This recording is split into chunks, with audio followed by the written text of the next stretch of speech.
The radio crackled at 7:48 p.m. 23 civilians. Water still rising. ETA on the bird? Silence then. The words nobody wanted to hear. The bird is down. Repeat. The bird is down. What? No! Ma'am, confirming. 8 military technicians. 2 hours, every diagnostic tool on the base. Nobody could figure out why the helicopter wouldn't start. Major Stahl stared at the map. 14 miles of flooded road, no boats, no backup aircraft.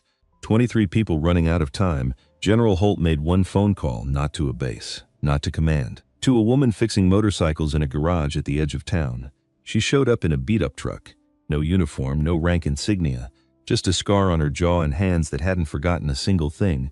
She walked straight to the aircraft, didn't ask for the diagnostic report, didn't open a single manual, just placed her hand on the engine and closed her eyes. What she found inside that helicopter that night, nobody was prepared for. The rain had been falling for 3 days straight, not the kind of rain that cleans things. The kind that breaks them. By Tuesday evening, Elko County looked like a different world. Roads had turned into rivers. Bridges were underwater. Somewhere in the hills northeast of town, 23 people were sitting on high ground, watching the water rise around them, waiting for someone to come. The National Guard base outside Elko wasn't a large facility. It never needed to be. Northern Nevada was quiet country. The kind of place where emergencies were handled slowly, carefully, with time to think. Tonight there was no time. Major Maureen Stahl had been coordinating disaster response for 11 years. She'd worked wildfires, earthquakes, chemical spill outside Winnemucca that nobody ever talked about anymore. She was not a woman who panicked. She was a woman who made lists. Tonight her list had one item on it: get those people out. She stood at the operations table with a radio in one hand and a mug of cold coffee in the other. Maps covered every surface, weather reports, flood projections, satellite images of the isolated community. A cluster of homes on a natural rise about 14 miles from the nearest paved road. The water around that rise was currently 4 feet deep and moving fast. By midnight, the projection said it would be 6. After that, the math stopped being useful. Harlan, she spoke without looking up. What's the status on the bird? Captain Dwight Harlan was 41 years old, with the kind of face that had seen enough to stop being surprised by most things. Flown Black Hawks in 2 different countries. He'd brought aircraft home with pieces missing. He was not someone who used the word problem lightly. He used it now. We have a problem, Major. Stahl looked up. The bird came back from afternoon patrol at 17:30, Harlan said. Crew chief signed off on it. Everything checked out. He paused. When the maintenance team went in at 17:45 to prep for the rescue mission, it wouldn't start. Stahl set down her coffee. Define wouldn't start, both engines dead, electrical systems failing. We're not talking about one fault. We're talking about a cascade failure across multiple systems. Moss and his team have been on it for 2 hours. Can't figure out where it's coming from. The room was quiet for a moment. Outside rain hammered the metal roof. 2 hours, Stahl said. Yes, ma'am. And the next closest airframe? Reno. 3 hours minimum if they can mobilize now. Which they can't, because they've got their own flood situation. Stahl looked back at her maps. She traced the road from the base to the isolated community with one finger. 14 miles. 14 miles of road that was currently underwater. What about boats? Someone asked from across the room. Current velocity is too high, another voice answered. The channel between here and there is running like a river right now. Flat-bottom boat would flip. Inflatable would shred. Stahl nodded slowly. She already knew all of this. She'd been running the numbers for an hour. The math kept giving her the same answer. The helicopter was the only way. She picked up her radio. Moss. What's your honest assessment? A pause. Then Sergeant Derek Moss's voice came back. Calm, confident. The voice of a man who had decided what the answer was going to be before anyone asked the question. 6 hours minimum to properly diagnose this. Possibly longer. Whatever caused this, Major, it's not obvious. I've got 8 technicians on it, and none of us have seen a failure pattern like this before. 6 hours. Stahl did the math again. The answer was worse than before. She set down the radio and walked to the window.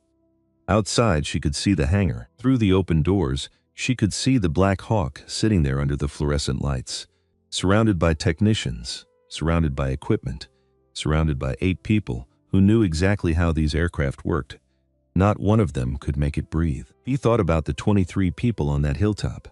She'd spoken to the community liaison an hour ago, a retired school teacher named Walter Gaines who had somehow stayed calm through the entire conversation. We have enough food and water for tonight, he'd said. Some of our folks are getting cold, but we're managing.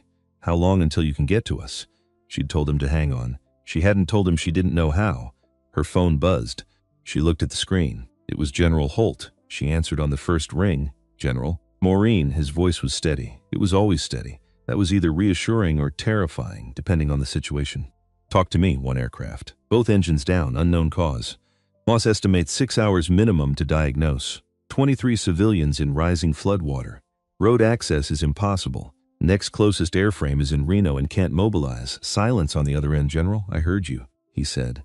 Hold on, she heard paper moving. Keyboard clicks. A long pause that felt much longer than it probably was then. Maureen, I need you to get me the maintenance record for that aircraft. Serial number, full designation, she frowned. Sir, the aircraft, the Black Hawk.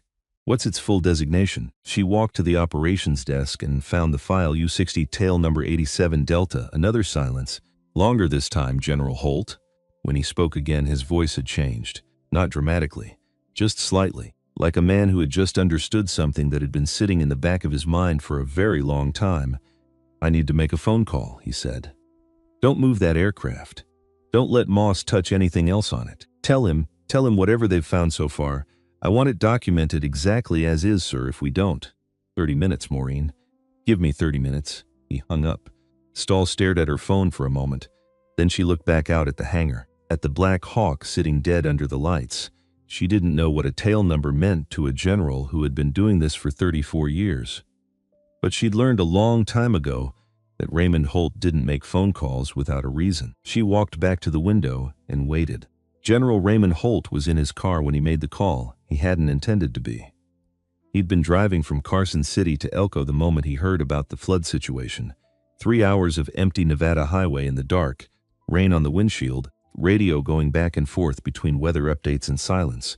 When Maureen told him the tail number, he'd pulled over .87 to Delta. He sat with the engine running and the heater going and let the number sit in his mind for a moment.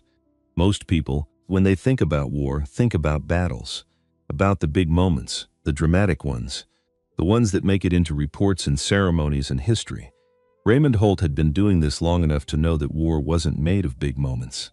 It was made of small ones, one report, one signature, one night in a place you'd rather forget. 4 years ago, in the early morning hours at a forward operating base outside Kandahar, Afghanistan, UH-60 Black Hawk had gone down hard during a training accident. A rotor issue, bad landing, sheared gear.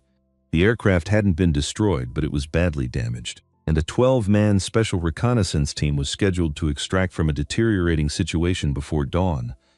The nearest replacement aircraft was 6 hours away. They had a broken one right in front of them. Holt hadn't been there that night. He'd been at the main base, 40 miles away, watching situation reports come in on a screen. The kind of distance that lets you understand what's happening without feeling it the way the people on the ground feel it. What he remembered was this. At a 2:15 hours, the maintenance report said the aircraft was unserviceable, likely unable to fly. At 06:47 hours, the aircraft lifted off carrying the full 12-man team, 11 hours and 32 minutes. That's how long someone had worked on that aircraft, in the dark, forward base, with whatever parts happened to be on hand. He'd signed the after-action report. He'd read the maintenance summary. He'd authorized the commendation paperwork that Sergeant Derek Moss had submitted because Moss was the senior maintenance NCO attached to that forward base.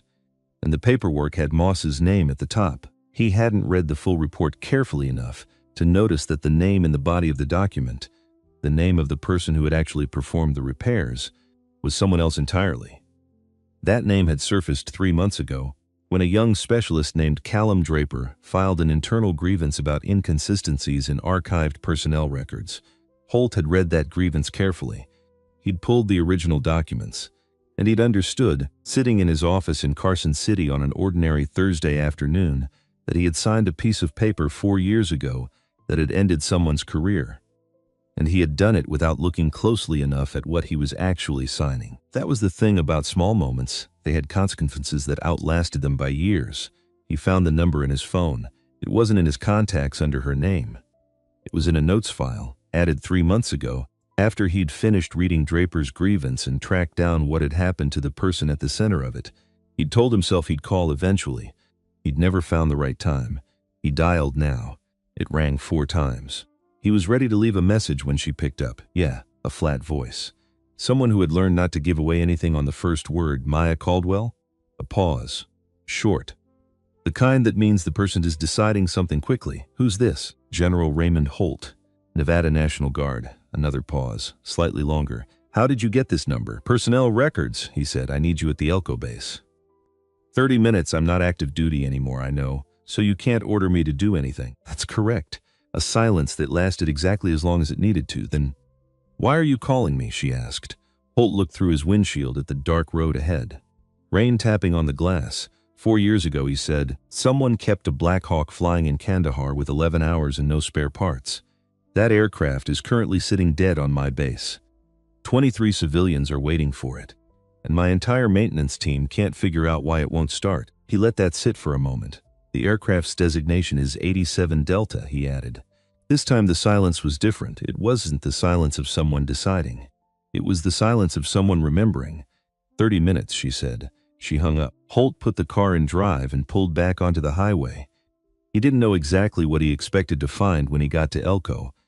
He just knew that 87 Delta had been brought back once by someone with the right hands and the right mind. He was betting it could happen again. The garage sat at the edge of Elko like it had always been there, which it had. It used to be a tire repair shop, back when the highway brought more traffic through town. Now it was just a building with good lighting and enough room to work, which was all Maya Caldwell needed. She'd been renting it for 2 years, paid on time, kept to herself. The owner lived in Reno and had never once driven out to check on the place, which suited Maya fine. She'd been on her back under a 1989 Harley-Davidson Electra Glide when the phone rang. The bike belonged to a retired firefighter named Earl who lived 20 minutes outside town. He brought it in every few months. Didn't always need work. Sometimes he just wanted someone to look at it, the way people bring old things to someone they trust when they want to hear that everything is still okay. Maya understood that. She let the phone ring once. Twice. 3 times. She was at a point in the job that required another 30 seconds of attention. A hydraulic fitting on the primary brake line, slightly loose in a way that wouldn't cause a problem today but would cause a bad one eventually. She tightened it the right amount, not too much, just enough. She slid out from under the bike on the 4th ring and picked up. She didn't recognize the number, Nevada area code. That was all. The conversation was short. When it was over, she set the phone on the workbench and stood there for a moment. 87 Delta. She hadn't heard that designation in 4 years. She hadn't thought about it in, well, that wasn't entirely true. She thought about it sometimes, late at night, the way you think about things you were proud of in a life you no longer live. She pulled off her work gloves, washed her hands at the utility sink. The water ran gray for a while, then clear. She looked at herself in the small mirror above the sink, 27 years old. Brown eyes, scar along her left jaw from a piece of equipment that had slipped at the worst possible moment in a place she rarely named out loud anymore.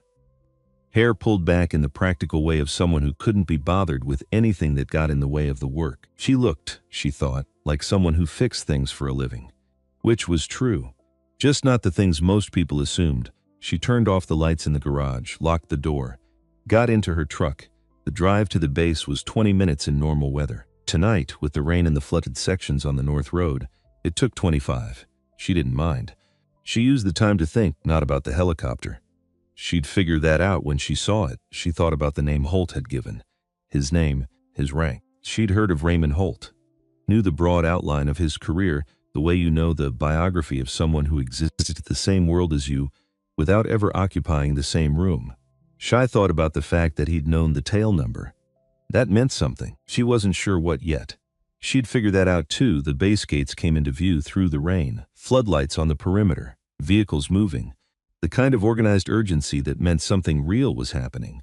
Not a drill, not a training exercise. Situation with people on the other end of it. She slowed at the gate, rolled down her window. The guard was young, probably 22. He looked at her truck, at her clothes, at the absence of any military identification on or near her person. "Ma'am, this is a restricted. Call General Holt," Maya said. "Tell him Caldwell is at the gate." She rolled her window back up. She waited. The guard talked into his radio, listened, looked at her truck again with the expression of someone who had been given an answer that didn't match any of his training. Then he opened the gate. Maya drove through. The hangar was bright and loud and smelled like hydraulic fluid and tension. 8 technicians surrounded the Black Hawk. Some had laptops open, running diagnostic software.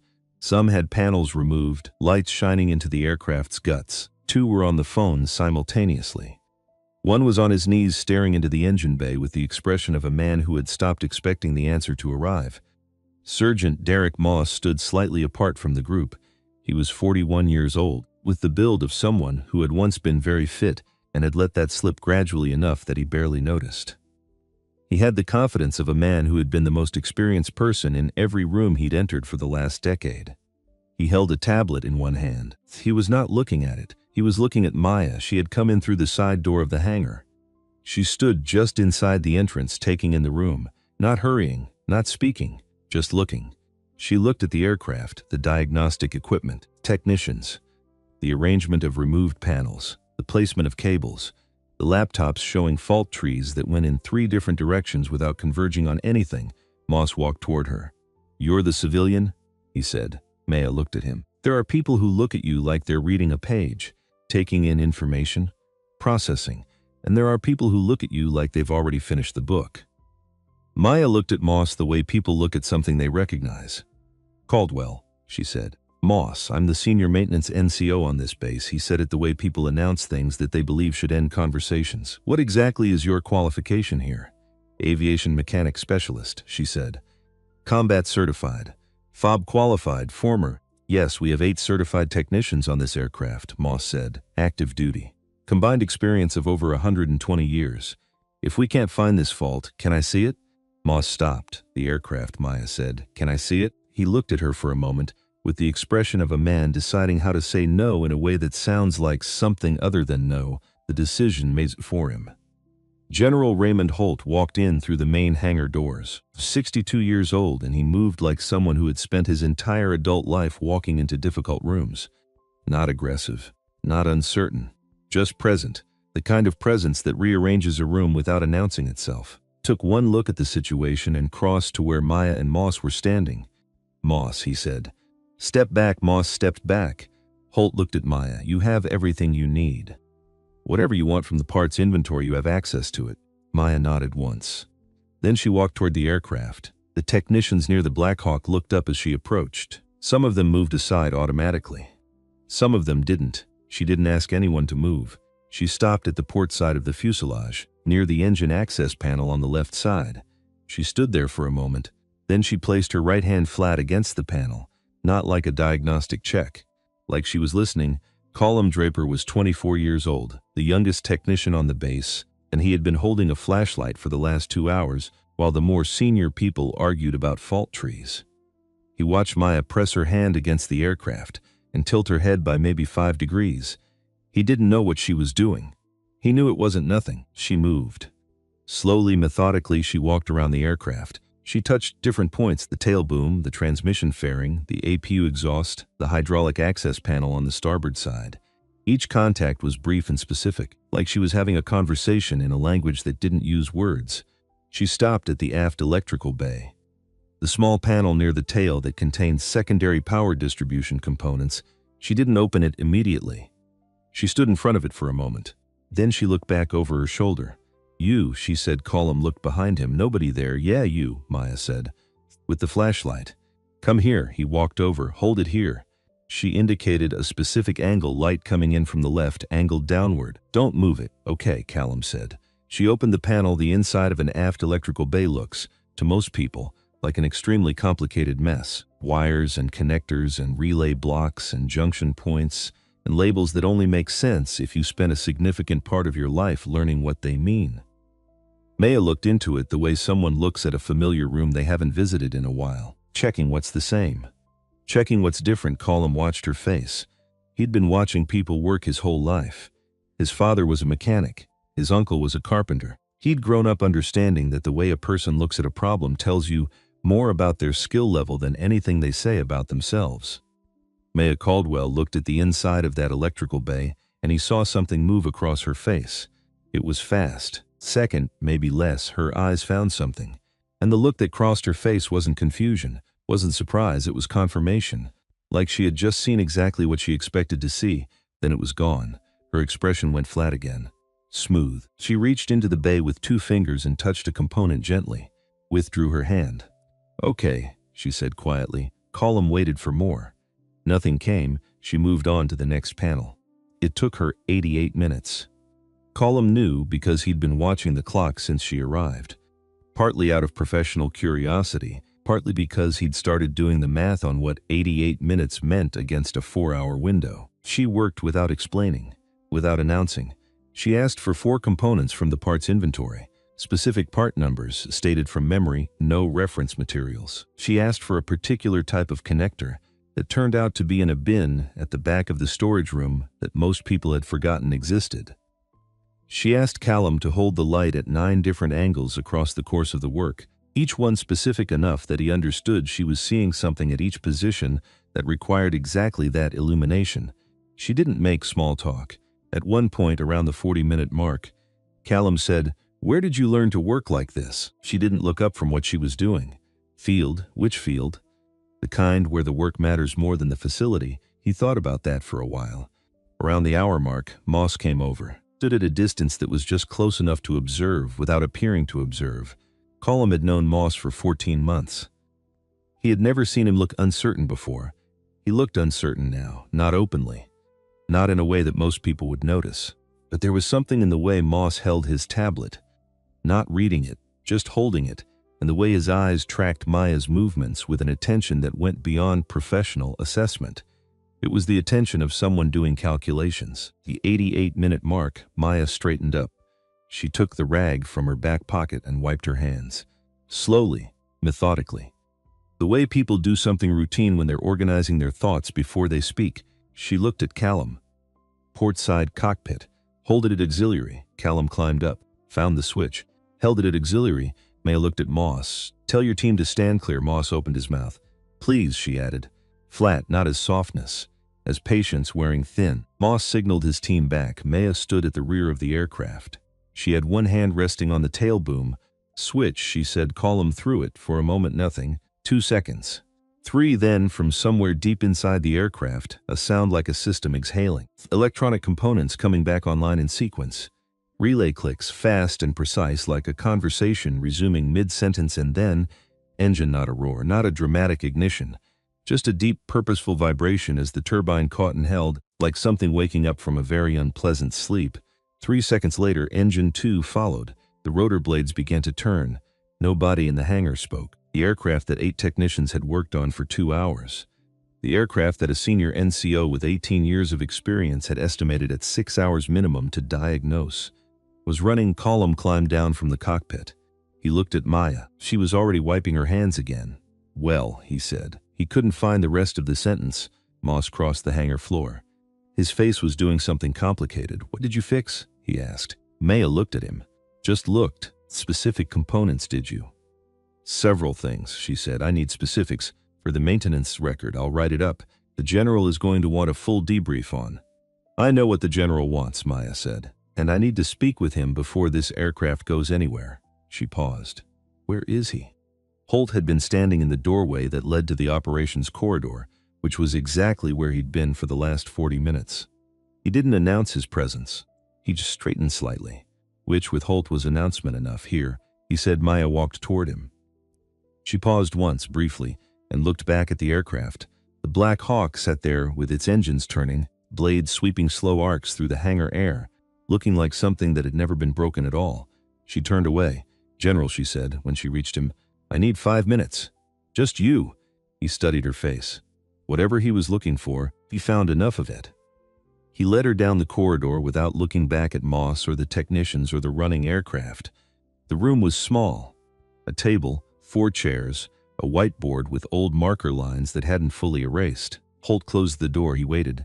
Maya stood at the far side of the table. She didn't sit. She placed both hands flat on the surface and looked at him directly. "The aircraft has a mechanical problem," she said. "A real one. The work I just did will hold. I can tell you it's airworthy right now, and I stand behind that. It'll fly, but," Holt said, "the failure that your team couldn't diagnose. It wasn't random. It wasn't wear. It wasn't a cascade from a single fault point." She paused. "The electrical systems on that aircraft were interrupted in a specific sequence. Someone who knows this aircraft, Someone who knows the exact order in which to disable these systems to make it look like an unexplained cascade failure. Did this deliberately. The room was quiet. Outside, faintly the sound of the rotors turning. Holt's expression didn't change. This was either because he was a man of exceptional composure, or because some part of him had already considered this possibility. Maya couldn't tell which. Saying it was sabotage, he said. I'm saying I know what an accident looks like, she said. I know what wear looks like. I know what a random failure looks like. I've been working on these aircraft since I was 19 years old. What I saw in that electrical bay tonight, that's not any of those things. Holt was quiet for a moment. How confident are you? He asked. Maya looked at him steadily. Completely, she said. He nodded once, slowly. The nod of a man who has just had a conversation he wasn't ready for but was going to have to navigate anyway. If I report this now, he said, thinking aloud, I ground the aircraft pending investigation. 23 people spend the night in rising water. Yes. If I don't report it, I fly a mission on an aircraft that was deliberately disabled by someone who is currently on this base. Yes. The hum of the rotors was steady now. Even. The aircraft outside sounded like it had always been fine. Who? Holt said. I don't know yet, Maya said. But someone who had access to that aircraft last night. Someone who knows these systems from the inside. She looked at him. Someone on your maintenance team. Holt stood very still. There is a particular kind of silence that falls over experienced people when they hear something they already suspected but hadn't yet let themselves believe. It's not shock. It's something more like recognition. Painful, but clarifying. That was the silence in the room right now. Can the aircraft complete the rescue mission safely? He asked. Yes, and then? And then we figure out who did this, Maya said. But right now the people in those hills don't know any of this. They're just waiting, and the window is closing. Holt looked at her for a long moment, 34 years. That's how long he'd been making decisions like this one. Decisions where every option had a cost, and the question was just which cost you were willing to pay. You'll go with the aircraft, he said. I was going to suggest that, she said. I want you on board in case. I know, she said. I'll be there. He nodded again. Then he moved toward the door. He stopped with his hand on the frame. Miss Caldwell, he said. He turned enough to look back at her. 4 years ago.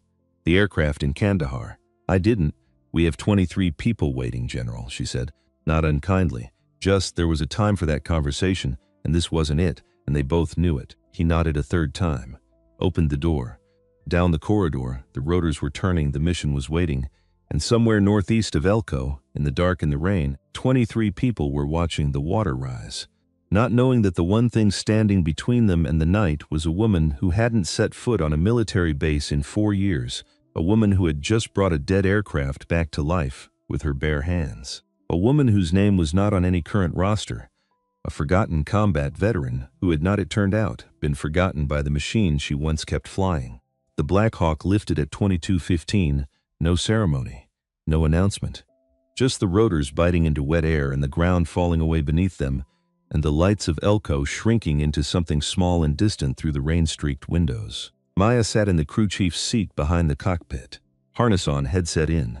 She'd flown in these aircraft hundreds of times, never as a pilot, always as the person responsible for the machine itself, the one who knew what every sound meant, what every vibration was telling you, what the difference was between normal and not quite right. She was listening now. Captain Dwight Harlan was up front. He hadn't said much when Holt told him Maya would be on board. He'd looked at her once. A professional assessment, the kind pilots give to anything that's going to be in their aircraft. And then he'd gone back to his pre-flight checks. That was fine with Maya. She wasn't here to be liked. The co-pilot, a warrant officer named Getz, was running the navigation. Callum had been pulled in at the last moment to serve as crew chief. The actual crew chief had a sprained wrist from earlier that day, and Maya had suggested Callum without explaining why. Holt had approved it without asking for an explanation. They flew northeast. Below them, the county was unrecognizable. Roads that Maya had driven on dozens of times were gone, replaced by dark water catching the aircraft's searchlight and throwing it back up in fragments. Fields looked like lakes. The lower sections of town were already half submerged. Here and there, lights from houses still above the waterline. People who had stayed, people who'd decided, or been unable to decide otherwise. Maya understood that. The decision to stay in a place when everything around it is changing. It didn't always come from stubbornness. Sometimes it came from the simple fact that some things mattered too much to leave behind. Caldwell, Harlan's voice in her headset, Here, 14 miles out, I'm gonna need your read on the LZ when we get visual. Word from ground contact is the landing site is the roof of a community church. Flat, but the approach is going to be tight. Trees on the east side, power line on the west that may or may not still be energized, approach from the north, Maya said. Come in at about 15 degrees off the wind line, you'll have crosswind, but it'll be manageable. The alternative is worse, a pause. You've done this before, Harlan said. It wasn't quite a question. Different church, Maya said. Same problem. She heard something in silence that wasn't disagreement. They flew on. At 12 miles out, the searchlight picked up the edge of the flooded zone below them. The water was moving. She could see it in the way the light reflected, the surface broken and directional. Fast-moving water, the kind that didn't give second chances. At 8 miles, she heard it.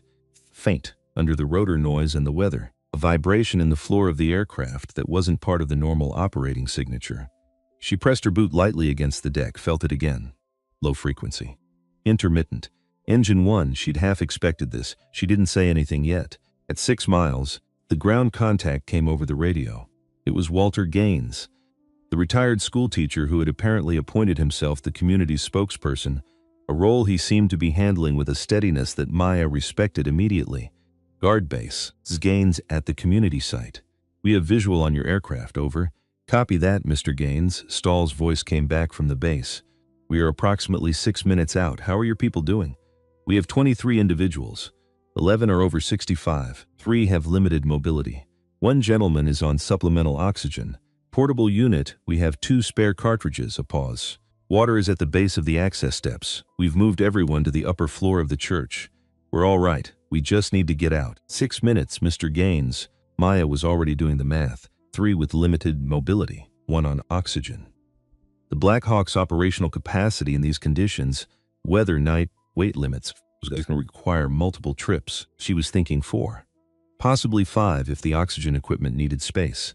And Engine 1 was doing something it shouldn't be doing. She pressed her boot against the deck again. The vibration was still there. Same frequency. Not getting worse, but not going away. She made a decision. Harlan, she said, yeah.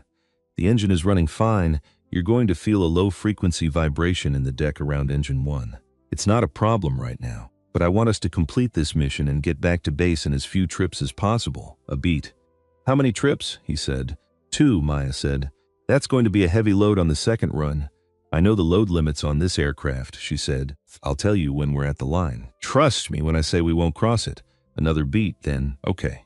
Harlan said 1 word. But it meant something. The lights of the community site appeared below them. A cluster of buildings on a dark island of high ground, surrounded on all sides by moving water, and on the roof of the largest building, the church, flashlights waving, slow, deliberate arcs, signaling 23 people, watching them come. First approach was the hardest. The trees on the east side were taller than the ground contact had estimated.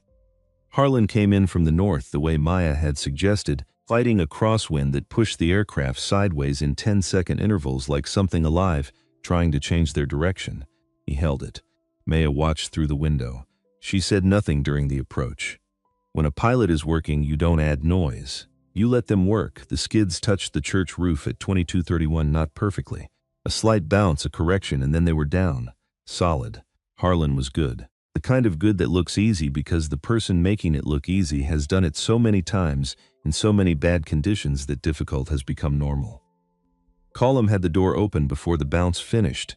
The first group came across the roof in a line. Walter Gaines, who turned out to be a compact man in his early 70s with white hair plastered flat by rain and the posture of someone who had decided dignity was non-negotiable regardless of circumstances, was at the front. He was shepherding the others, turning back, checking, keeping people moving without rushing them. 6 people in the first load, the ones most capable of moving on their own. Gaines had organized them. He'd been doing triage on his people for hours. Maya helped each one in through the door. An older woman in her late 70s, soaking wet, who gripped Maya's arm with both hands and didn't let go until she was seated. A man with a cane who refused help and then accepted it halfway through the door without making it a point. A woman in her early 80s who said, very clearly over the rotor noise, "Thank you, sweetheart." As if she were thanking someone for holding a door at the grocery store. Maya got them strapped in. Gave Callum a nod. Harlan lifted. The trip back to the base took 11 minutes. The civilians were handed off to the FEMA ground team that Stahl had mobilized. The medical team checked each person. The protocol, necessary, efficient. Maya stayed in the aircraft. She used the 11 minutes back to the rescue site to check Engine 1's behavior. The vibration was consistent, present but stable. She ran the numbers in her head, cross-referencing everything she knew about this specific aircraft's maintenance history. The repair she'd made 2 hours ago, the underlying condition of the system. They had enough, not a lot, but enough. Second load was harder to board. 3 of the remaining 17 had limited mobility. 1 needed 2 people to move safely. The man on supplemental oxygen, his name was Harold, 68 years old, former county surveyor, moved slowly but steadily, leaning on a neighbor who'd lived next door to him for 20 years and was not leaving his side regardless of what the situation required.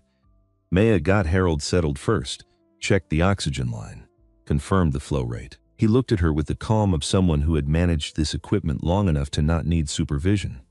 "You're good," she said. He gave her one firm nod. That was enough. She helped board the last of the mobility-limited individuals. Then the remaining people filed in. A mix of ages, most of them in their 60s and 70s, all of them wet and cold and tired in the particular way of people who have been managing their fear for a long time and are finally close to being able to let it go. The last person across the roof was Gaines. He paused at the door, looked back at the church roof. At the water surrounding it, 3 feet below the roofline now and still rising. "Came here in 1987, he said. "Not to anyone in particular. Built that church myself. Volunteered 3 weekends a month for 2 years. Maya waited. He looked at it for one more second, then he stepped through the door. "All right," he said. "Let's go." 17 people in the second load. Maya had calculated it carefully. She'd told Harlan exactly what the weight distribution needed to be, where to seat people, how to balance the load. Harlan had listened. Getz had done the math alongside her and not found a reason to argue. The aircraft lifted heavier than the first run, slower to climb, moving through the rain with the deliberate momentum of something working harder than it preferred to. The vibration from Engine 1 was more pronounced on the climb. Maya felt it through the deck, through the seat, through her hands where they rested on her knees. She watched the gauges through the gap cockpit door. Everything within range, just barely. But within range, when they set down at the base at 01:47 in the morning, the last 17 people walked off the aircraft into the lights of the base in the hands of the waiting medical team. To 23 people, all of them. Stahl was standing at the edge of the landing area. Maya stopped walking for a moment. She stood in the rain, between the aircraft and the hangar, and she let herself feel it for exactly 3 seconds. The weight of it, the relief of it, the particular silence of a number that stayed whole. Then she walked inside. Holt had arrived at the base while they were on the second run. He was in the hangar when Maya came in. He looked at her and she gave him a single nod. Everyone out, no losses, aircraft operational throughout, and he nodded back. No celebration, just the acknowledgement between 2 people who understood the math. Then he said, "There's something I need to show you." Conference room. Moss was already there. Maya saw him when she walked through the door, and she stopped for just a moment. The kind of stop that isn't visible from across the room, but that Callum, following 2 steps behind her, noticed Moss was sitting at the table. He had his tablet in front of him and the expression of a man who had already decided how this conversation was going to go. He looked at Maya the way people look at things they've categorized, filed. "Finished thinking about Sergeant Moss," Holt said, closing the door. "This concerns you directly." He opened a folder on the table. Placed 2 documents side by side. Maya looked at them. She recognized them both. The first was dated 4 years ago. The header said, "After Action Maintenance Report.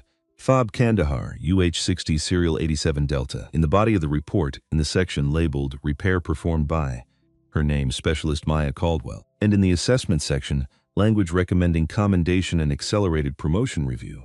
The second document had the same date, the same header, the same case number, different body. In this version, the repair was attributed to the senior NCO present, Derek Moss. The section where her name had been contained a notation about concerns regarding a junior specialist's performance under stress, a recommendation for closer supervision, and a flag on her service record. It was that flag that had ended her contract renewal 6 months later. Maya had known a version of this for years. Known it the way you know something when the outcome is clear, but the mechanism is invisible.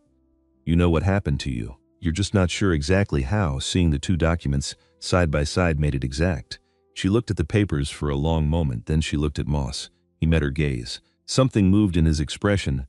Not guilt, not exactly. More like the adjustment a person makes when they realize the story they've been telling themselves isn't going to hold the shape they need it to hold. That report reflects my assessment at the time, he said.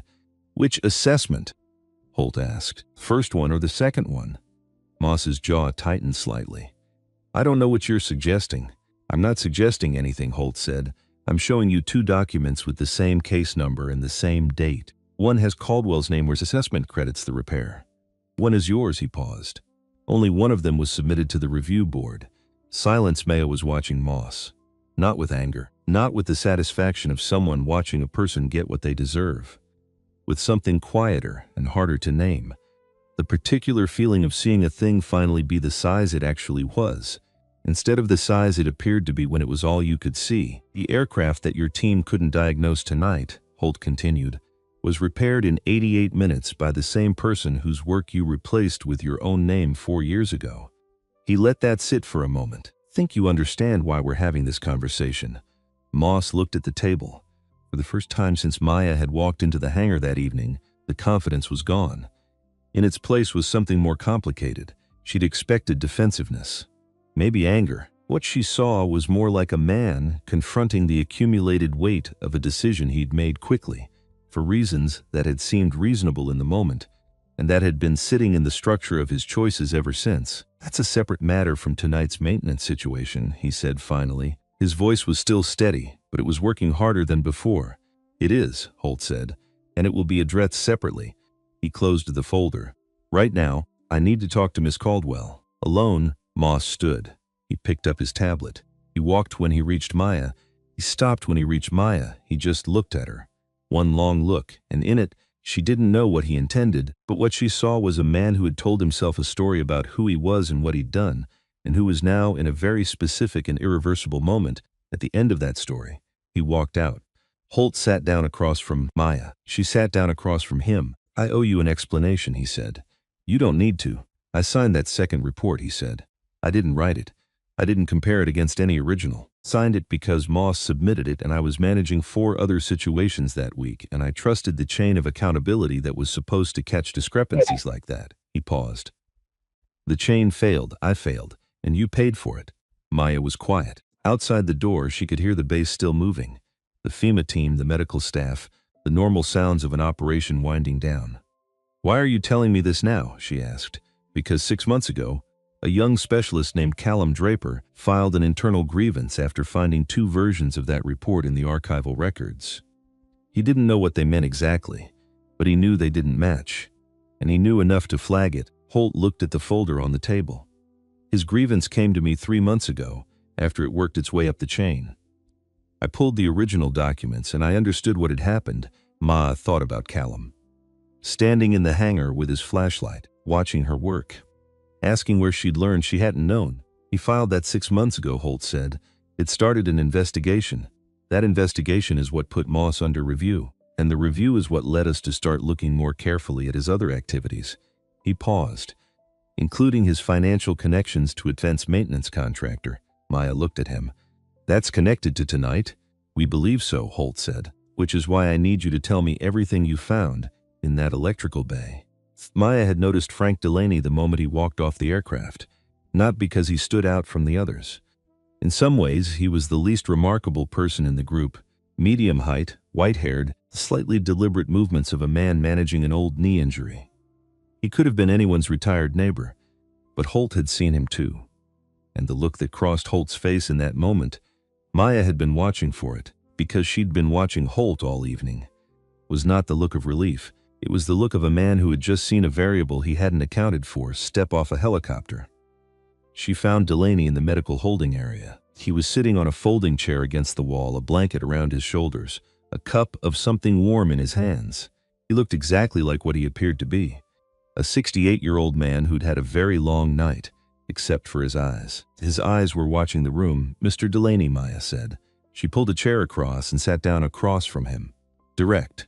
No preamble. I'm Maya Caldwell. I was the technician on the aircraft tonight. He looked at her. The assessment was quick and complete. You're not regular guard, he said. No, they brought you in specifically. Yes, he nodded slowly. He didn't ask how she knew his name. What do you want to know? The helicopter that brought you out tonight was deliberately disabled, Maya said. Someone who knew the aircraft systems took it offline in a way designed to look like a cascade failure. The goal was to ensure it couldn't fly. Delaney looked at his cup. When did this happen? Sometime after midnight last night. And when did the flood situation become serious enough that a helicopter would be required? The decision to mobilize for a rescue mission was made around 1700 hours today. Delaney nodded again. The nod of someone following math they've already done. So whoever did this knew the flood was going to require an air response. And they knew that specific aircraft was the only option. Yes, and they knew I was out there. We believe so. He was quiet for a moment. Rain on the roof above them. Sounds of the medical team moving through the room. I spent 22 years as an auditor for the Department of Defense, he said. Contract compliance, primarily. Making sure the money that was supposed to go to one place actually went to one place. He looked at his hands around the cup. Most of the time it did. Most people, given responsibility and oversight, do what they're supposed to do. But not always, Maya said. Not always. He looked up at her. 3 years ago, I was reviewing a maintenance and equipment contract. 7-year agreement. Defense contractor providing parts, service support, and depot-level maintenance for rotary wing assets in 3 with West.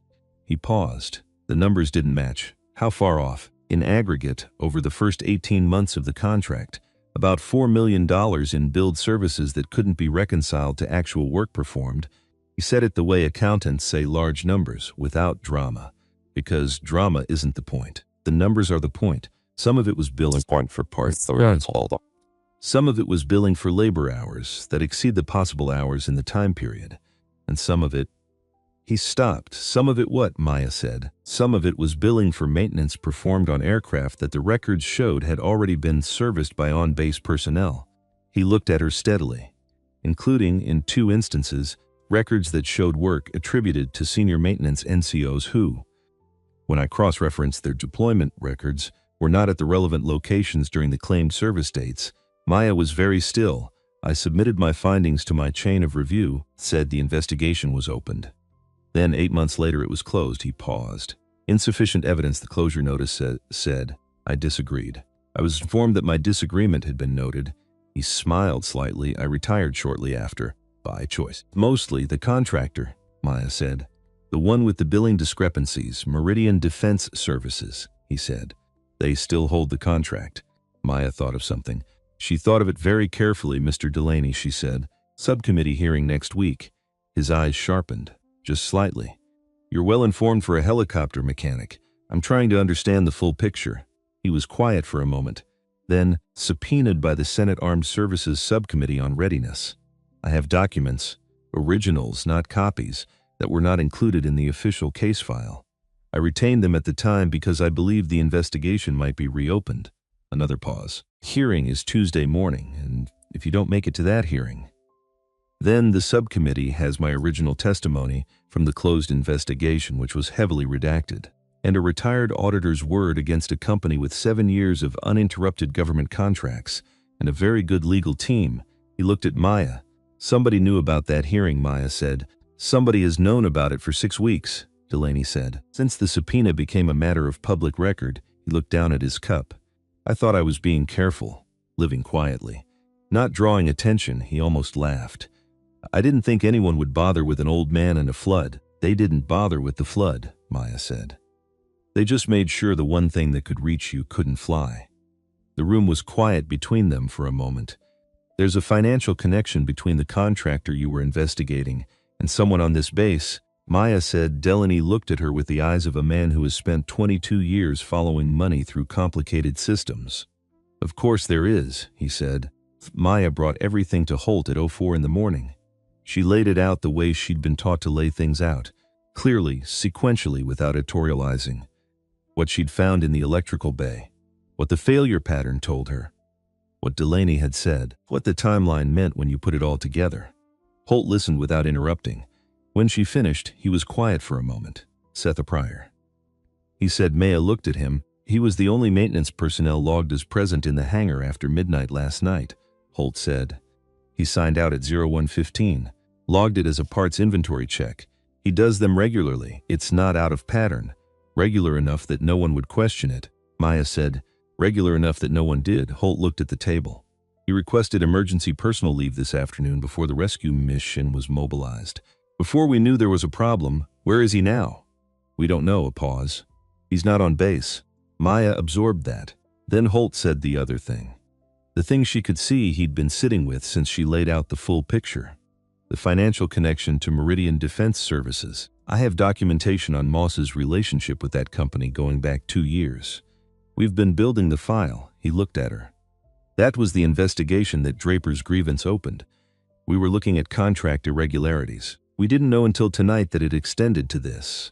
To active interference with a government operation, Maya said. To attempted obstruction of a federal subcommittee witness, Holt said. The words were precise and deliberate. The words of a man who understood exactly what classification of thing had happened tonight. The room felt different after that.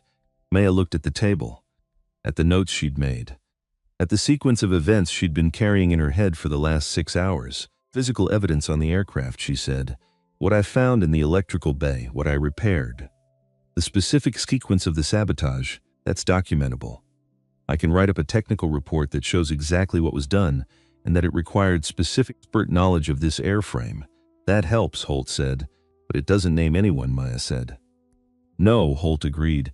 It doesn't, and that was the wall. She could prove what had been done. She could prove that whoever did it knew these aircraft from the inside. She could prove that Pryor had access and opportunity. She could connect Moss to a contractor with documented financial irregularities.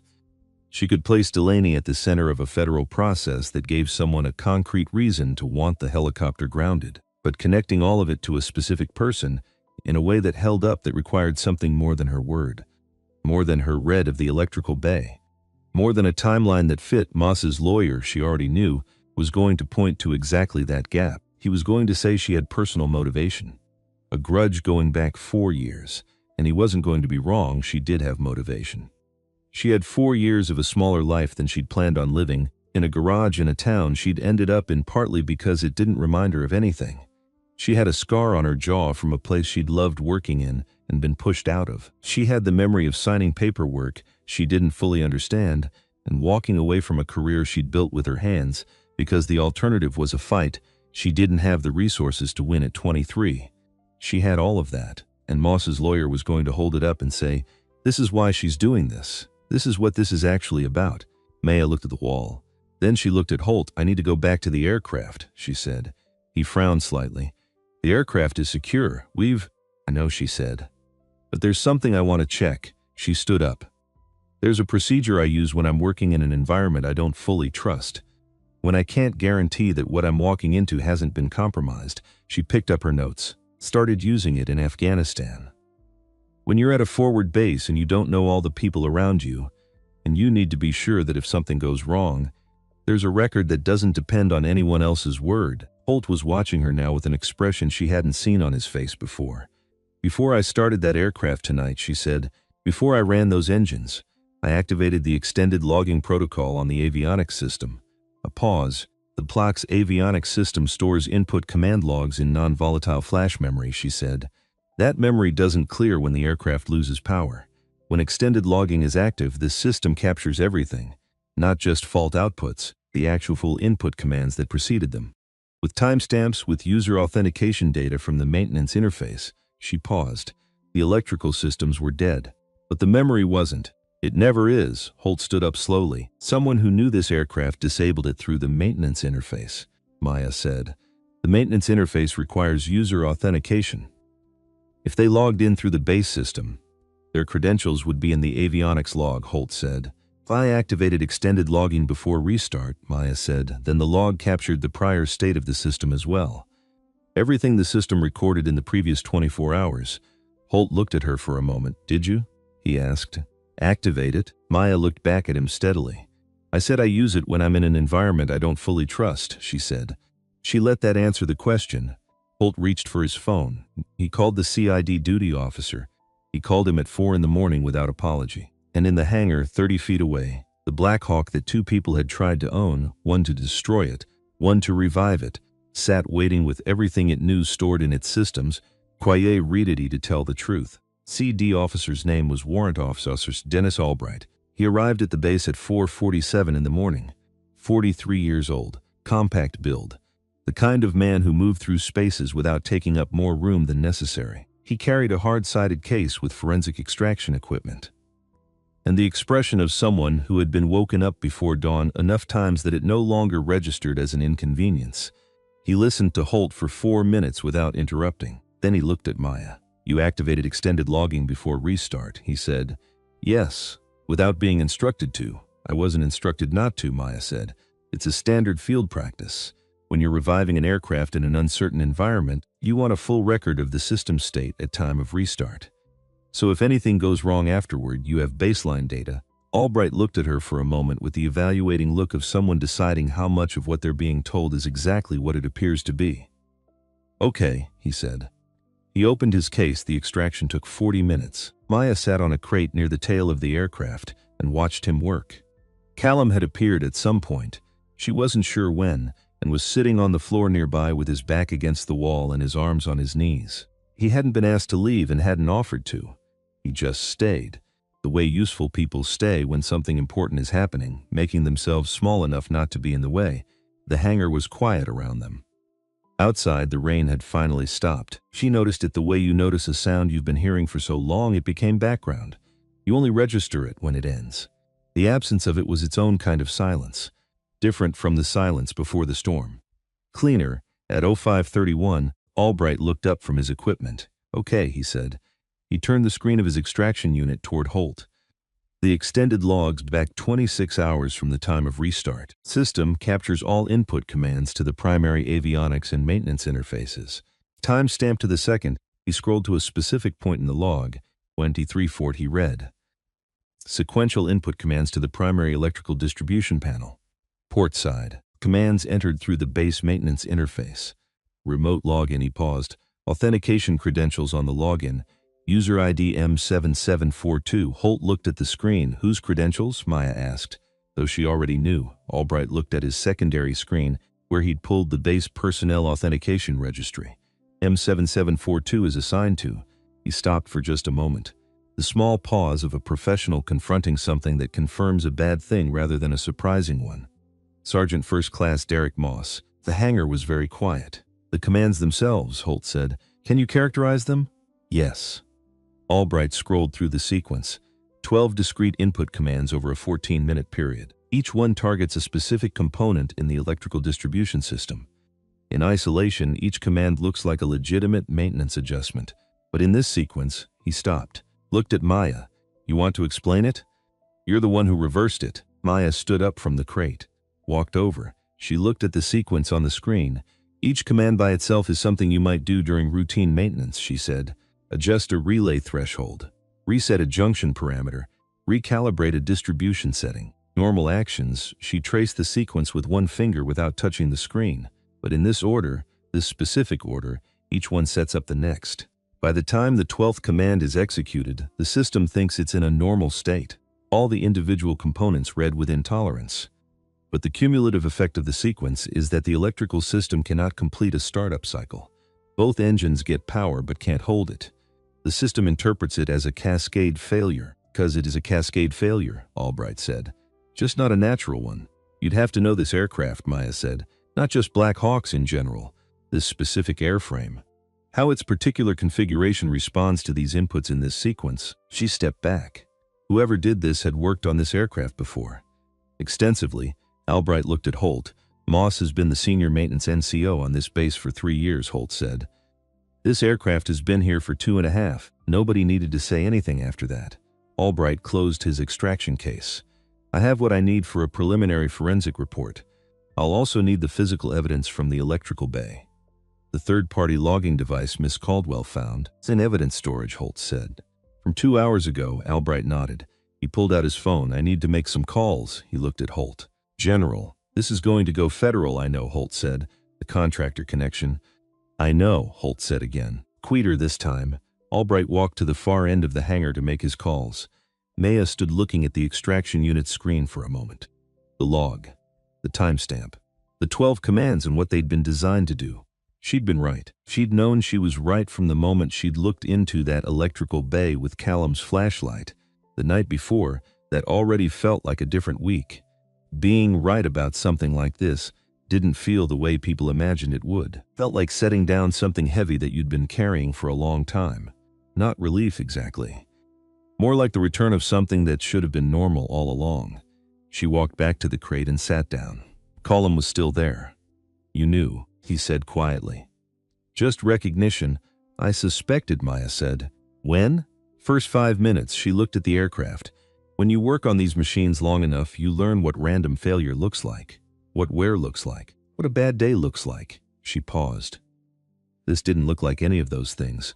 Callum was quiet for a moment. "Why didn't you say something right away?" he asked. "Because 23 people needed a helicopter," she said. Telling Holt immediately would have grounded the aircraft for a forensic hold. She looked at him. The investigation could wait 4 hours. The flood couldn't. Callum nodded slowly. He looked at the floor. At his hands, "The grievance you filed," Maya said. He looked up. "Holt told me," she said, 6 months ago, you found the 2 versions of the Kandahar report." He didn't say anything for a moment. "I was going through the archival system," he said finally, "updating the records migration. Standard administrative work, nothing important." He paused. "I found both versions filed under the same case number. I didn't know what it meant at first, so I read them." Another pause. "And then I read them again." "You didn't know it was me," Maya said. "Not at first. The name in the original report was redacted in the copy that made it into the main file. I had to pull the source document from physical storage." He looked at her directly. "When I found your name, I looked up what happened to you." Maya waited. "The flag on your record," he said, "the non-renewal. I could see the chain. How one document led to the other." He shook his head slightly. I couldn't leave it alone." Maya looked at him for a long moment. 24 years old, junior technician. He could have filed the discrepancy report and moved on. Flagged it as a record's inconsistency and let someone else decide what it meant. Instead, he'd pulled the physical document from storage, read it carefully enough to understand what he was looking at, and filed a grievance against a senior NCO who had been on this base for 3 years and who everyone assumed knew exactly what he was doing. That took something. "You didn't tell me," Maya said. He looked slightly uncomfortable. "I didn't know if the investigation would go anywhere, and I didn't want you to." He stopped. "To feel like you'd done something for me," Maya said. He didn't confirm it. He didn't deny it either. "That's a strange reason," Maya said. "Maybe," he said, "but it seemed like the right one at the time." Maya was quiet for a long moment. She'd spent 4 years in that garage believing nobody had seen what had been done to her. Not because she was invisible, but because the people who might have seen it had simply looked away. That was the thing about institutions. They taught you to look away, to file it under somebody else's problem and move on. Callum had been 23 years old and alone with a discrepancy in an archive room.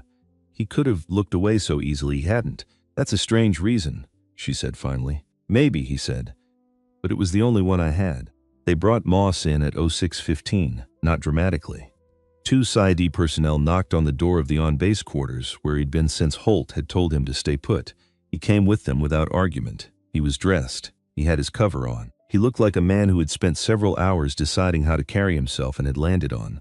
Correctly, the interview room was small. A table, chairs. Recording equipment. Maya wasn't in the room. She was in the adjacent observation area behind the one-way glass. Holt stood beside her. Neither of them spoke for most of what followed. Albright led the interview. He was methodical. He started with the routine. Moss's role, his tenure, his responsibilities. Standard framing. Kind of opening that gives a person time to settle into the pattern of answering questions before the questions become something they didn't expect. Moss was professional throughout. Measured, voice of someone who had decided that consistency was the best position. He answered what was asked. He didn't volunteer. He used the words, "to the best of my recollection," with practiced regularity. Then Albright put the log extract on the table. He didn't explain it immediately. He just placed it there, faced it toward Moss, gave him time to read it. Maya watched Moss's face through the glass. She'd been watching faces for most of her adult life. In the field, you learn to read people the way you read machines, looking for what the surface indicators are actually telling you about what's happening underneath. A machine that reads normal but sounds wrong is not normal. A person who looks composed but holds perfectly still when they should shift in their seat is not composed. Moss held perfectly still. He looked at the log extract for 10 seconds. Then he looked up at Albright. "I'd like to speak with my attorney," he said. Albright nodded. That's your right. He didn't move. He didn't reach for the document. He just looked at Moss with the patience of someone who had time. Before we pause, is there anything you want to say on the record? Before this process moves to the next level, Moss looked at the table, a long moment. Outside the glass, Maya thought about the first time she'd seen him. 4 years ago, she'd been 23 and knew enough that she still looked at senior NCOs as people who had the full picture, who knew more than she did about how things worked. She'd learned, eventually, that knowing how things work and using that knowledge well are two entirely different skills. Moss knew how things worked. He'd always known. "No," he said. "I don't have anything to say." Albright nodded again. He collected the document. He stood up. He left the room without hurry. On Moss's face, in the moment just before the recording equipment was turned off, Maya saw the thing she'd looked for and hadn't found earlier. Not guilt, not fear, something closer to exhaustion. The specific exhaustion of someone who has been managing a particular weight for a long time and has just put it down in the wrong place and knows it and understands that everything that comes next is going to be shaped by that. She turned away from the glass. Holt found her outside. The sun was coming up. Not dramatically. Nevada winter light doesn't arrive with ceremony. It just gradually makes the darkness less complete, the sky shifting from black to a flat gray blue that would eventually become something warmer. The air smelled clean after the rain, the way air smells when it has been washed. Maya was standing at the edge of the vehicle lot, looking at nothing in particular. She had her hands in the pockets of her hoodie. She was tired in the way of someone who has been running on necessity for 8 hours and can feel the necessity ending. Holt walked up beside her. He stood there for a moment without speaking. This, she'd come to understand over the course of the night, was characteristic of him. He didn't fill silence with words. He let it be what it was and spoke when he had something worth saying. Pryor was picked up an hour ago, he said. Utah Highway Patrol. He was on I-15, heading south. He had personal items packed. He wasn't planning to come back. Maya nodded. He gave a statement. Holt continued, cooperating. He says Moss approached him 8 weeks ago, told him the work was minor, a temporary maintenance hold that would look like a natural failure. He was told no one would be hurt, that the aircraft would be fixed by the morning crew and the mission would go out the next day. He didn't ask why, Maya said. He says he did. He says Moss told him it was an administrative matter, that the rescue window was flexible. Pause. He knew about the flood. He knew there were people out there. He says he believed Moss when Moss said the delay wouldn't matter. Maya didn't say anything to that. There were things she could have said about what it meant to make yourself believe something because the alternative was harder. About how people in institutions learned to trust the word of the person above them in ways that sometimes made them complicit in things they told themselves they hadn't chosen. She'd been on the other end of that dynamic. She understood it. She didn't excuse it. Understanding and excusing were different operations. He'll cooperate fully, Holt said, in exchange for consideration in sentencing. That'll be up to the prosecutor and the court. And Moss? He's been placed in pretrial confinement. His attorney is coming from Reno. Holt paused. The federal case, the billing fraud, the obstruction of Delaney's testimony, that's going to take time. These things always do. But we have the log. We have Pryor's statement. We have the financial records we've been building for 3 months. He looked at her. It's enough. Maya looked at the horizon. The light was changing slowly. Delaney, she said. He'll make his hearings on Tuesday, Holt said. We've arranged federal protective transport. He's been briefed on tonight's developments. A pause. He seemed not surprised exactly. Relieved, maybe. The way people are when something they've been waiting for finally arrives. Maya thought about Delaney sitting in the medical area with his cup of something warm and his eyes watching everything. 22 years of following money through systems that didn't want to be followed. Retiring because the system closed around him. Living quietly in the hills and waiting the way people wait when they believe the truth has a longer shelf life than the people trying to bury it. He'd been right about that. There's something I want to give you, Holt said. He reached inside his jacket and brought out an envelope. He held it out. Maya looked at it for a moment before taking it. Formal petition for service record correction, Holt said.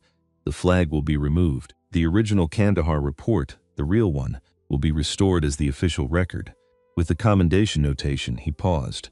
There's also a retroactive promotion review recommendation. That's separate and will take longer. But the preliminary finding is clear. Maya held the envelope. She didn't open it. I want to be direct with you about something, Holt said. What happened 4 years ago? The document that Moss substituted, the flag on your record, the non-renewal that went through my desk.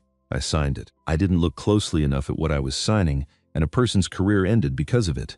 He wasn't performing this. That was clear. There was no rhetorical architecture around the words, no distancing language. Just the plain shape of what had happened, stated plainly. I can't give you 4 years back, he said. I can't give you back what it felt like to walk away from something you were good at because the paperwork said you weren't. He looked at the envelope in her hands. What I can do is make the record say what it should have said. Maya looked at the envelope. 4 years. A garage at the edge of a small town. Earl's Harley with its hydraulic brake line that needed attention every few months. The radio on the workbench. The map on the wall that she'd put up and then forgotten to look at. The box in the corner locked, with the things inside it she hadn't opened. She thought about what she would have done if none of it had happened. If Moss had filed the right report, Holt had read it carefully. If the flag had never existed, he didn't know, and she'd come to understand, in the long quiet of the past 4 years, that not knowing was actually okay. That the life you live when the expected one doesn't happen isn't automatically lesser. It's just different. And sometimes the different one teaches you things the expected one never would have. She'd learned, in a garage in Elko, she could work without anyone watching, without approval, without the structure of rank and assignment to tell her what she was worth. She'd learned what she was worth without any of that. That wasn't nothing. That wasn't even close to nothing. Thank you, she said. She put the envelope in her pocket. Holt nodded. They stood there for a moment in the early morning quiet. Can I ask you something? Maya said. Yes, when you called me last night. When you told me the tail number, she looked at him. You said you didn't remember my name. You remembered the aircraft, that's correct. But the aircraft and what happened to it, that led you back to me. Eventually, yes. Why did it matter to you, she asked. The tail number. Black Hawk from 4 years ago in Afghanistan. You've signed hundreds of reports. You've managed dozens of situations. Why did that one stay with you? Holt was quiet for a moment. I had a conversation with the team leader of the extraction unit, he said. The one that flew out on 87 Delta that morning, about 2 years after the fact. He told me that when they boarded that aircraft, after a night in a deteriorating situation, not knowing if extraction was coming, the crew chief told him the aircraft had been completely rebuilt overnight by one person. He paused. He said he asked the crew chief who it was. The crew chief didn't know the name. He just said it was a young specialist who'd worked through the night alone. Holt looked at the lightening sky. The team leader told me that was the moment he understood. The war wasn't just about who was carrying a weapon, that the people keeping the machines running, in the dark, without recognition, without anyone watching, those people were holding everything together just as much as anyone else. He looked at her. That conversation stayed with me, he said. And when I saw the tail number last night, I thought about it. And I thought about the fact that the person that conversation was about had never been properly acknowledged. He paused. It seemed like the least I could do was remember the number. Maya looked at the horizon. The sun was there now. Pale and definite, above the line of the hills. She thought about a morning in Afghanistan 4 years ago, standing outside a forward operating base as a Black Hawk lifted with 12 men aboard. She'd watched it until it disappeared. Then she'd packed up her tools, found somewhere to sleep for 3 hours, woken up and started the next job. She hadn't needed recognition then. She didn't need it now, but she understood, standing here in the Nevada morning, that there was a difference between not needing something and that thing not mattering. It mattered not to her sense of herself.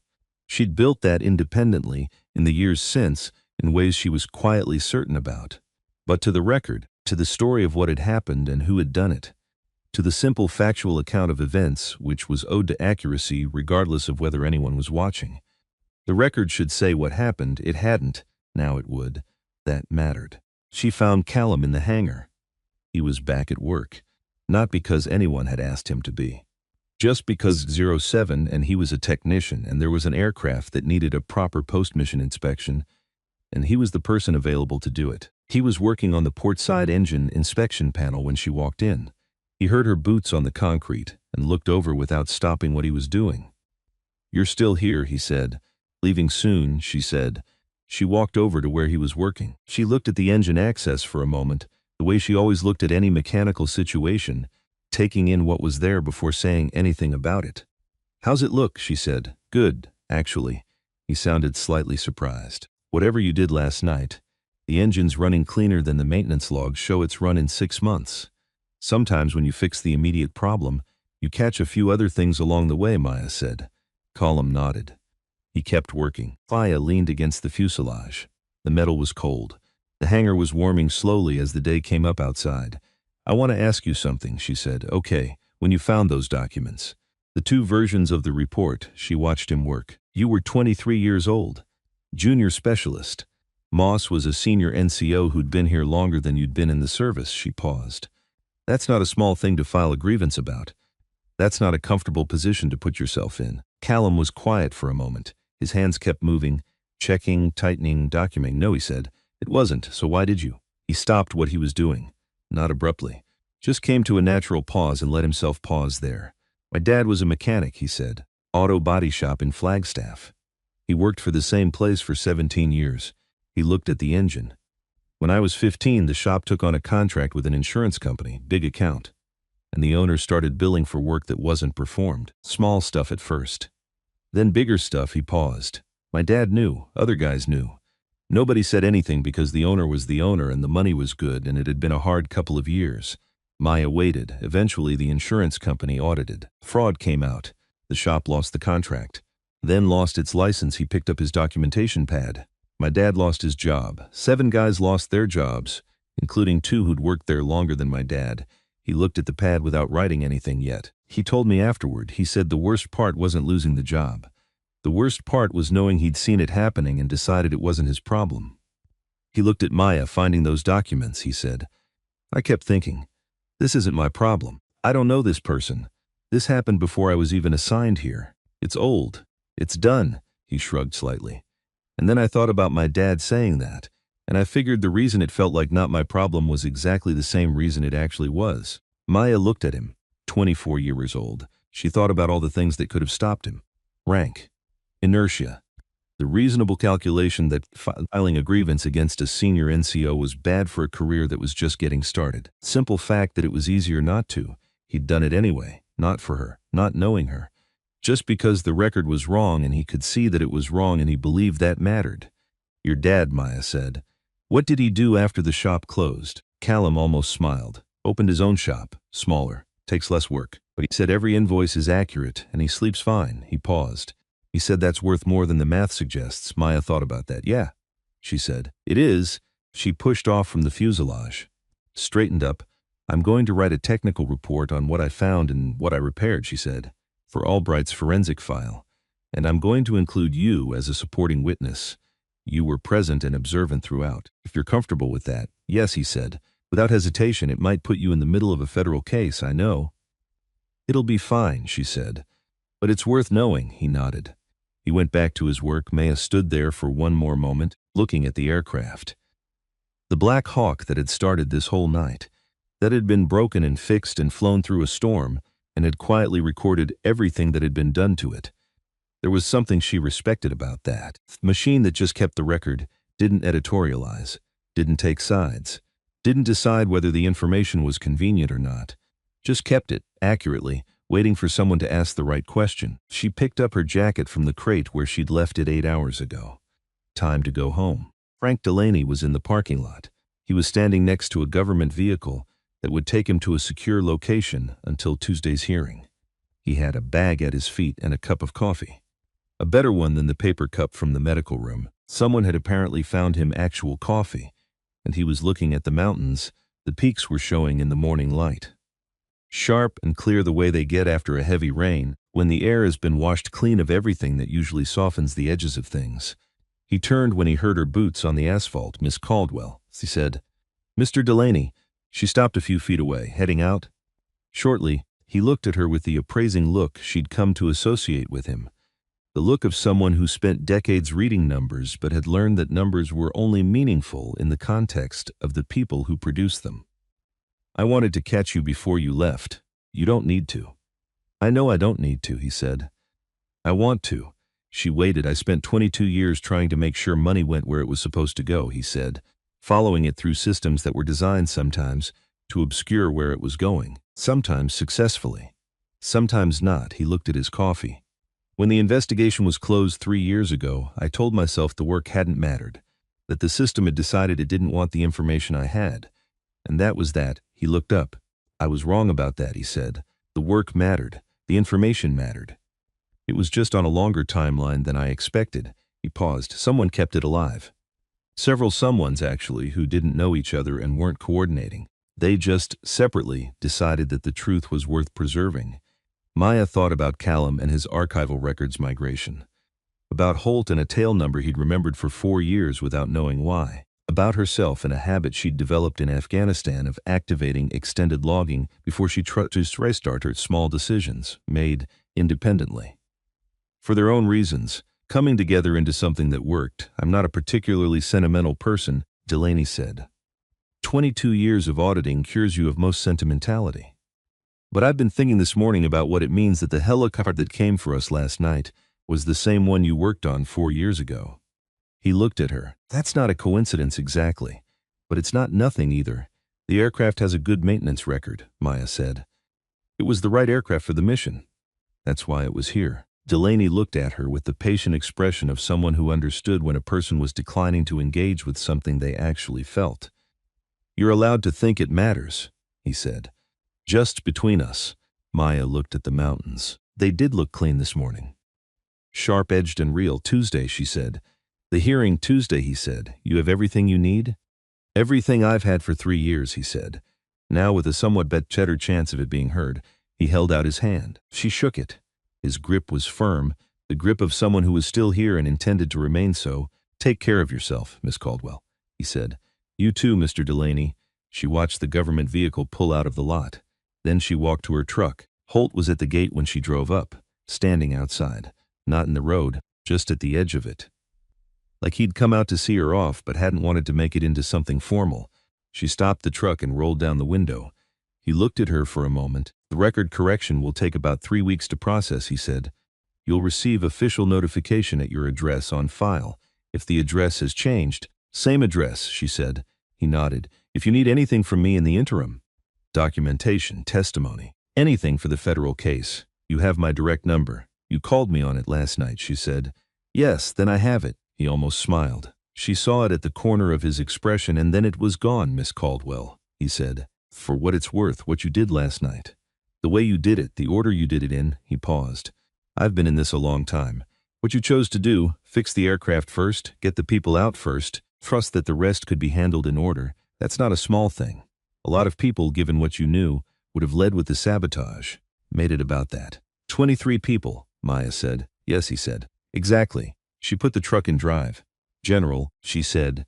She didn't look at him, she looked at the road ahead. You said you've regretted signing that report every day for 4 years. Yes, don't do that anymore, she said. You read it wrong, you fixed it. That's all any of us can do. She paused. Carrying it after that is just weight you don't need. She could feel him looking at her. She didn't look back. She drove through the gate. The road back into Elko was clear.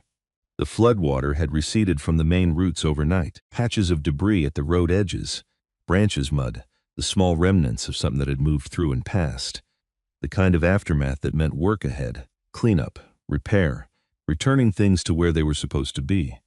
She drove through it without hurrying. The radio came on when she started the truck. She'd left it on last night. It was mid-morning programming now. Local station. Weather update first. Then the news, the flood in Elko County. 23 people successfully evacuated by National Guard helicopter. No casualties. Water receding faster than projected. Roads expected to reopen by afternoon. No names mentioned. The reporter moved on to the next story. Maya turned the radio off. The silence was good. The kind that comes after a long noise. Full and clean. She drove through town. Past the diner that opened early, a few cars outside already. Past the hardware store. Past the gas station where she knew the overnight attendant by sight if not by name. Past the regular landmarks of a regular place where regular things happened on ordinary days. She pulled into the lot beside the garage, sat in the truck for a moment. The garage looked the same as she'd left it. Which made sense. 12 hours had passed. Things that don't change don't look different. She got out, unlocked the door, turned on the lights. The Harley was still there. Earl's 1989 Electroglide, up on the stand, waiting for her to finish the job she'd been pulled away from the night before. The brake line, 20 more minutes of work. She'd have it done before lunch. She hung up her jacket. She pulled on her work gloves. She looked at the corner of the garage. The floor-level shelf, the far end. The metal box she'd been not looking at for 4 years. Locked, unmoved. She walked over to it, crouched down. The lock was a simple combination. That was the thing about numbers. The important one stayed. She opened it. Inside, a folded uniform, specialist rank. A small stack of documents, official and personal.